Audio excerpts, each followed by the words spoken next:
Imagine an entire world, alive and thriving, suddenly obliterated. Not by an asteroid, not by a volcano, but by something far, far slower and infinitely more powerful. This isn't a sci-fi movie. This is the story of what happened when two continents collided. Our story begins about 300 million years ago, during the late Carboniferous period. Picture a planet you wouldn't recognize. The air is thick, humid, and holds so much oxygen that insects grow to monstrous sizes. Dragonflies with the wingspan of eagles zip through dense, swampy forests. Giant millipedes, as long as a car, crawl across the damp earth. The world is a kaleidoscope of greens and browns, a primeval paradise teeming with life. At the center of our story are two massive landmasses.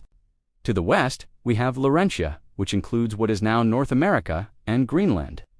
To the east, there's Gondwana, a supercontinent made up of modern-day South America, Africa, Antarctica, Australia, and India. Between them lies a vast ancient ocean called the Rheic Ocean. For millions of years, this ocean was a world unto itself, filled with bizarre armored fish, towering sea scorpions, and the earliest sharks patrolling its depths. Life here was stable, evolving in its own isolated cradle. But deep beneath the Earth's surface, the tectonic plates were in constant, relentless motion. Laurentia and Gondwana were on a collision course, moving towards each other at the agonizingly slow pace of just a few centimeters per year. It's a speed you'd never notice in a lifetime, but over millions of years, it's an unstoppable force of nature. As the continents drew closer, the first signs of the impending catastrophe began. The Rheic Ocean started to shrink. The vast expanse of water that separated these two worlds was being squeezed out of existence. Coastlines that had been stable for eons began to change. The seafloor buckled and folded under the immense pressure, creating undersea mountain ranges that would never see the light of day.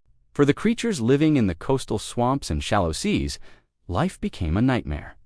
The tides grew more extreme. The water chemistry shifted erratically.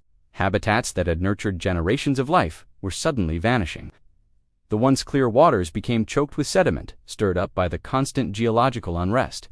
The food chain, from the smallest trilobites to the largest predatory fish, began to collapse.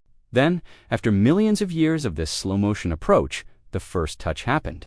The eastern edge of Laurentia made contact with the western edge of Gondwana. It wasn't a sudden violent crash. It was more like two colossal giants leaning into each other. But the consequences were cataclysmic. The rock at the point of contact had nowhere to go but up. The immense pressure folded and faulted the continental crust, thrusting it skyward. This was the birth of a mountain range unlike any seen before or since.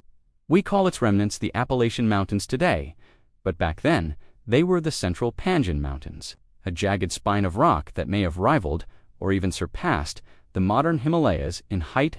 Imagine standing at the base of these newborn mountains. The ground shakes constantly. Landslides the size of entire cities roar down the slopes, burying the ancient forests under kilometers of rock and debris. Rivers of molten rock, magma, squeezed from the deep crust, burst through to the surface in titanic volcanic eruptions.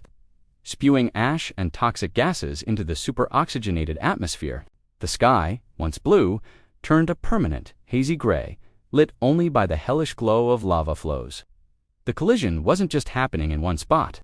It was a zipper effect, closing up the Rheic Ocean from south to north over tens of millions of years.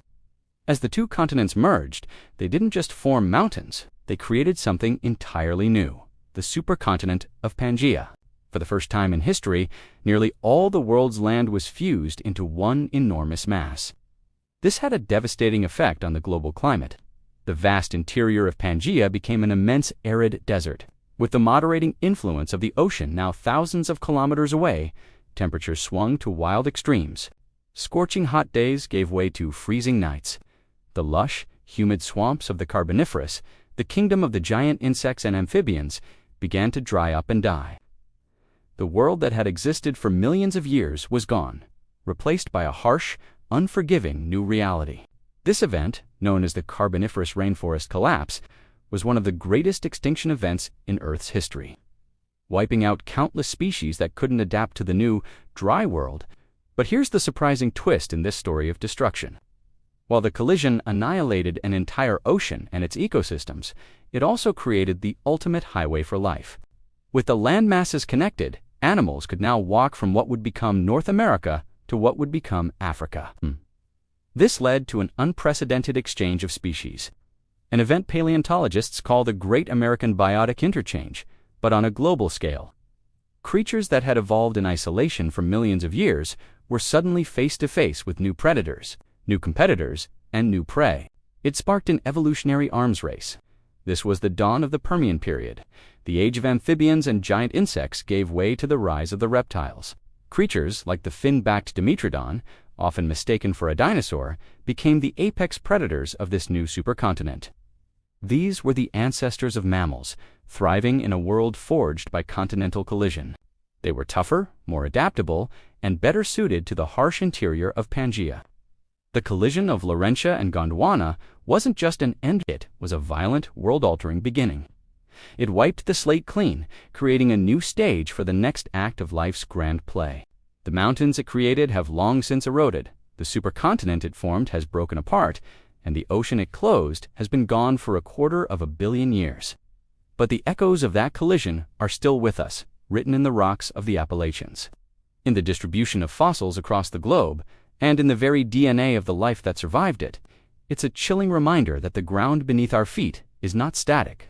It is alive, and its movements, though imperceptibly slow, have the power to create and destroy entire worlds. And the forces that brought those continents together are still active today, tearing others apart.